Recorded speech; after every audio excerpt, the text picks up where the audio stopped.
Le papa de Simon. Midi finissait de sonner. La porte de l'école s'ouvrit et les gamins se précipitèrent en se bousculant pour sortir plus vite. Mais au lieu de se disperser rapidement et de rentrer dîner, comme ils le faisaient chaque jour, ils s'arrêtèrent à quelques pas, se réunirent par groupe et se mirent à chuchoter. C'est que ce matin-là, Simon, le fils de la Blanchotte, était venu à la classe pour la première fois. Tous avaient entendu parler de la Blanchotte dans leur famille, et quoiqu'on leur fît bon accueil en public, les mères la traitaient entre elles avec une sorte de compassion un peu méprisante qui avait gagné les enfants sans qu'ils sussent du tout pourquoi. Quant à Simon, il ne le connaissait pas, car il ne sortait jamais et il ne galopinait point avec eux dans les rues du village ou sur les bords de la rivière. Aussi ne l'aimait-il guère, et c'était avec une certaine joie, mêlée d'un étonnement considérable, qu'ils avaient accueilli et qu'ils s'étaient répété l'un à l'autre cette parole dite par un gars de 14 ou 15 ans qui paraissait en savoir long tant il clignait finement des yeux. « Vous savez, Simon, eh bien, il n'a pas de papa. » Le fils de la Blanchotte parut à son tour sur le seuil de l'école. Il avait 7 ou 8 ans, il était un peu palot, très propre, avec l'air timide presque gauche. Il s'en retournait chez sa mère quand les groupes de ses camarades, chuchotant toujours et le regardant avec les yeux malins et cruels des enfants qui méditent un mauvais coup, l'entourèrent peu à peu et finirent par l'enfermer tout à fait. Il restait là, planté, au milieu d'eux, surpris et embarrassé sans comprendre ce qu'on allait lui faire. Mais le gars qui avait apporté la nouvelle, énorgueilli du succès obtenu déjà, lui demanda « Comment t'appelles-tu, toi ?» Il répondit « Simon. »« Simon quoi ?» répondit l'autre. L'enfant répéta tout confus « Simon ». Le gars lui cria « On s'appelle Simon quelque chose, c'est pas un nom ça, Simon ». Et lui, prêt à pleurer, répondit pour la 3e fois « Je m'appelle Simon ». Les galopins se mirent à rire. Le gars, triomphant, éleva la voix « Vous voyez bien qu'il n'a pas de papa ». Un grand silence se fit. Les enfants étaient stupéfaits par cette chose extraordinaire, impossible, monstrueuse. Un garçon qui n'a pas de papa. Ils le regardaient comme un phénomène, un être hors de la nature, et ils sentaient grandir en eux ce mépris inexpliqué jusque-là de leur mère pour la Blanchotte. Quant à Simon, il s'était appuyé contre un arbre pour ne pas tomber, et il restait comme atterré par un désastre irréparable. Il cherchait à s'expliquer, mais il ne pouvait rien trouver pour leur répondre et démentir cette chose affreuse qu'il n'avait pas de papa. Enfin, livide, il leur cria à tout hasard « Si, j'en ai un !»« Où est-il » demanda le gars. Simon se tut. Il ne savait pas. Les enfants riaient très excités, et ces fils des champs plus proches des bêtes éprouvaient ce besoin cruel qui pousse les poules d'une basse-cour à achever l'une d'entre elles aussitôt qu'elle est blessée. Simon avisa tout à coup un petit voisin, le fils d'une veuve, qu'il avait toujours vu, comme lui-même, tout seul avec sa mère. « Et toi non plus, dit-il, tu n'as pas de papa ?»« Si, répondit l'autre, j'en ai un. »« Où est-il ?» riposta Simon. « Il est mort, déclara l'enfant avec une fierté superbe. « Il est au cimetière, mon papa. » Un murmure d'approbation courut parmi les garnements, comme si ce fait d'avoir son père mort au cimetière eût grandi leurs camarades pour écraser cet autre qui n'en avait point du tout. Et ces polissons, dont les pères étaient pour la plupart méchants, ivrognes, voleurs et durs à leurs femmes, se bousculaient en se serrant de plus en plus, comme si eux, les légitimes, eussent voulu étouffer dans une pression celui qui était hors la loi. L'un, tout à coup, qui se trouvait contre Simon, lui tira la langue d'un air narquois et lui cria « Pas de papa, pas de papa !» Simon le saisit à 2 mains aux cheveux et se mit à lui cribler les jambes de coups de pied, pendant qu'il lui mordait la joue cruellement. Il se fit une bousculade énorme. Les 2 combattants furent séparés et Simon se trouva frappé, déchiré, meurtri, roulé par terre au milieu du cercle des galopins qui applaudissaient. Comme il se relevait, en nettoyant machinalement avec sa main sa petite blouse toute sale de poussière, quelqu'un lui cria « Va le dire à ton papa !» Alors, il sentit dans son cœur un grand écroulement. Ils étaient plus forts que lui, ils l'avaient battu, et il ne pouvait point leur répondre, car il sentait bien que c'était vrai qu'il n'avait pas de papa. Plein d'orgueil, il essaya pendant quelques secondes de lutter contre les larmes qui l'étranglaient. Il eut une suffocation, puis sans cri, il se mit à pleurer par grands sanglots qui le secouaient précipitamment. Alors une joie féroce éclata chez ses ennemis, et naturellement, ainsi que les sauvages dans leur gaieté terrible, ils se prirent par la main et se mirent à danser en rond autour de lui en répétant comme un refrain « Pas de papa, pas de papa ». Mais Simon, tout à coup, cessa de sangloter. Une rage l'affola. Il y avait des pierres sous ses pieds, il les ramassa et de toutes ses forces les lança contre ses bourreaux. 2 ou 3 furent atteints et se sauvèrent en criant. Et il avait l'air tellement formidable qu'une panique eut lieu parmi les autres. Lâches comme l'est toujours la foule devant un homme exaspéré, ils se débandèrent et s'enfuirent. Resté seul, le petit enfant sans père se mit à courir vers les champs, car un souvenir lui était venu qui avait amené dans son esprit une grande résolution. Il voulait se noyer dans la rivière. Il se rappelait en effet que 8 jours auparavant, un pauvre diable qui mendiait sa vie s'était jeté dans l'eau parce qu'il n'avait plus d'argent. Simon était là lorsqu'on le repêchait, et le triste bonhomme, qui lui semblait ordinairement lamentable, malpropre et laid, l'avait alors frappé par son air tranquille avec ses joues pâles, sa longue barbe mouillée et ses yeux ouverts très calmes. On avait dit alentour « il est mort ». Quelqu'un avait ajouté « il est bien heureux maintenant ». Et Simon voulait aussi se noyer parce qu'il n'avait pas de père, comme ce misérable qui n'avait pas d'argent. Il arriva tout près de l'eau et la regarda couler. Quelques poissons folâtraient rapides dans le courant clair et par moments faisaient un petit bond et happaient des mouches voltigeant à la surface. Il cessa de pleurer pour les voir, car leur manège l'intéressait beaucoup. Mais parfois, comme dans les accalmies d'une tempête, passent tout à coup de grandes rafales de vent qui font craquer les arbres et se perdent à l'horizon. Cette pensée lui revenait avec une douleur aiguë. Je vais me noyer parce que je n'ai point de papa.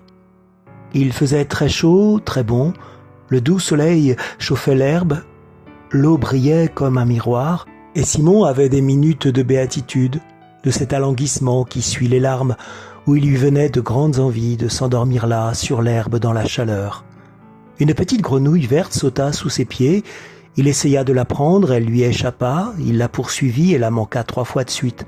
Enfin, il la saisit par l'extrémité de ses pattes de derrière et il se mit à rire en voyant les efforts que faisait la bête pour s'échapper.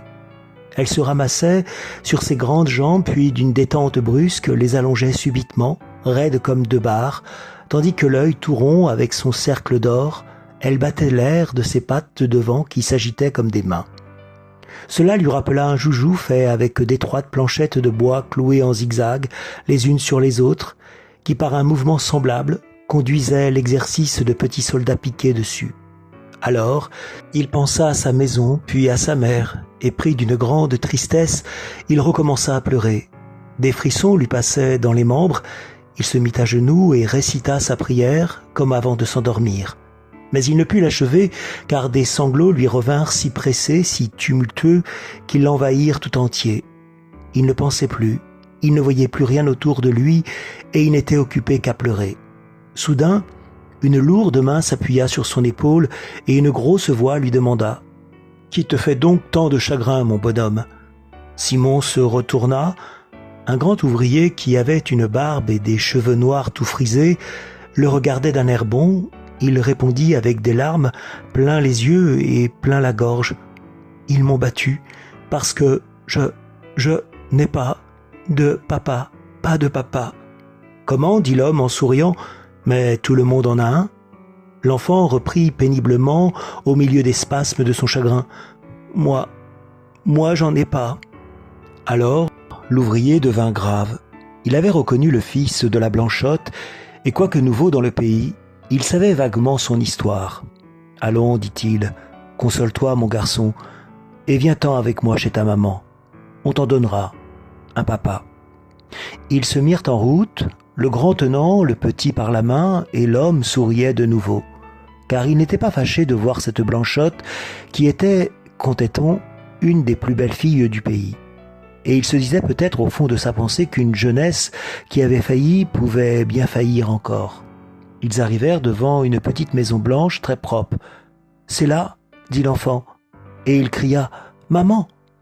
Une femme se montra et l'ouvrier cessa brusquement de sourire, car il comprit tout de suite qu'on ne badinait plus avec cette grande fille pâle qui restait sévère sur sa porte, comme pour défendre à un homme le seuil de cette maison où elle avait été déjà trahie par un autre. Intimidé et sa casquette à la main, il balbutia.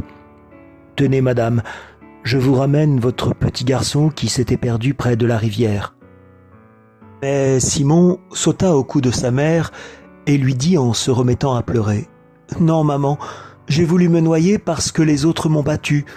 M'ont battu parce que je n'ai pas de papa. » Une rougeur cuisante couvrit les joues de la jeune femme et meurtrie jusqu'au fond de sa chair, elle embrassa son enfant avec violence pendant que des larmes rapides lui coulaient sur la figure.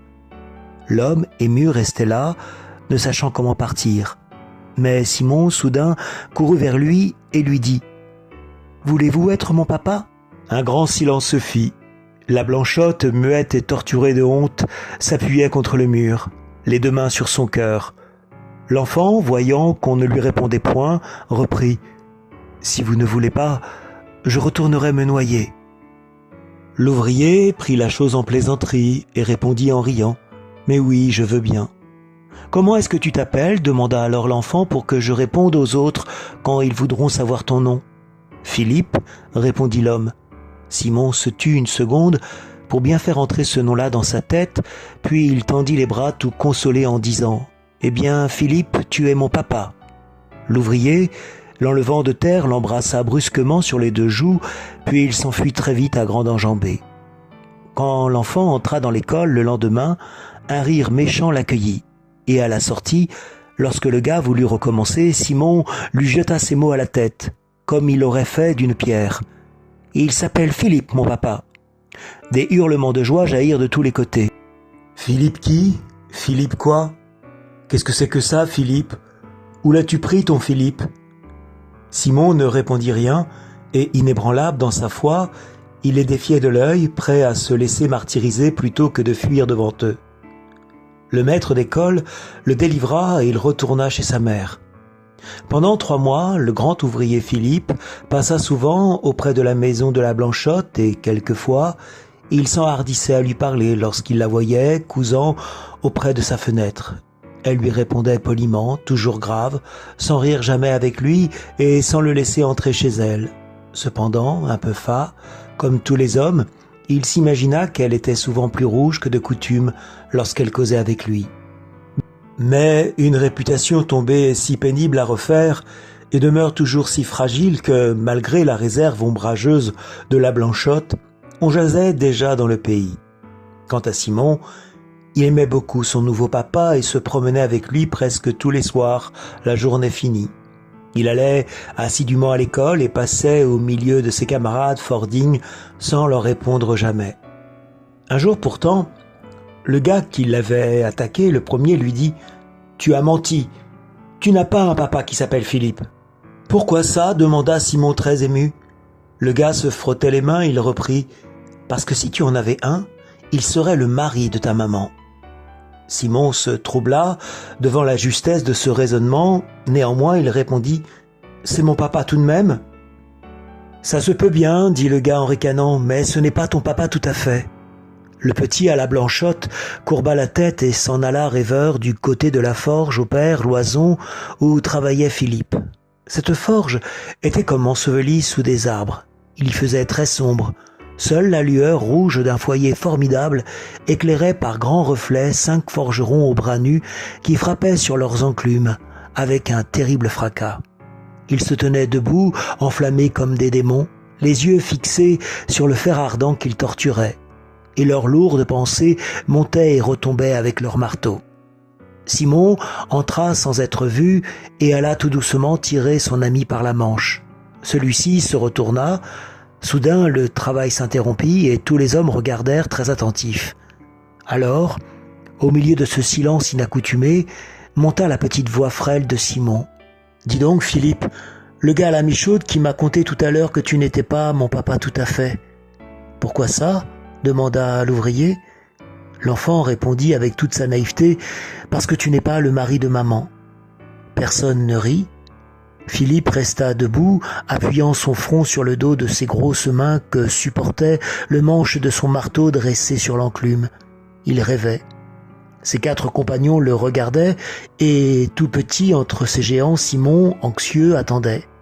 Tout à coup, un des forgerons, répondant à la pensée de tous, dit à Philippe: « C'est tout de même une bonne et brave fille que la Blanchotte, et vaillante et rangée malgré son malheur, et qui serait une digne femme pour un honnête homme. »« Ça c'est vrai, » dirent les 3 autres. L'ouvrier continua. « Est-ce sa faute, à cette fille, si elle a failli ? On lui avait promis mariage, et j'en connais plus d'une qu'on respecte bien aujourd'hui, et qui en a fait tout autant. »« Ça c'est vrai, » répondirent en chœur les 3 hommes. Il reprit: « Ce qu'elle a peiné, la pauvre, pour élever son gars toute seule, et ce qu'elle a pleuré depuis qu'elle ne sort plus que pour aller à l'église, il n'y a que le bon Dieu qui le sait. »« C'est encore vrai, » dirent les autres. Alors on n'entendit plus que le soufflet qui activait le feu du foyer. Philippe brusquement se pencha vers Simon. « Va dire à ta maman que j'irai lui parler ce soir. » Puis il poussa l'enfant dehors par les épaules. Il revint à son travail et d'un seul coup les 5 marteaux retombèrent ensemble sur les enclumes. Ils battirent ainsi le fer jusqu'à la nuit, forts, puissants, joyeux, comme des marteaux satisfaits.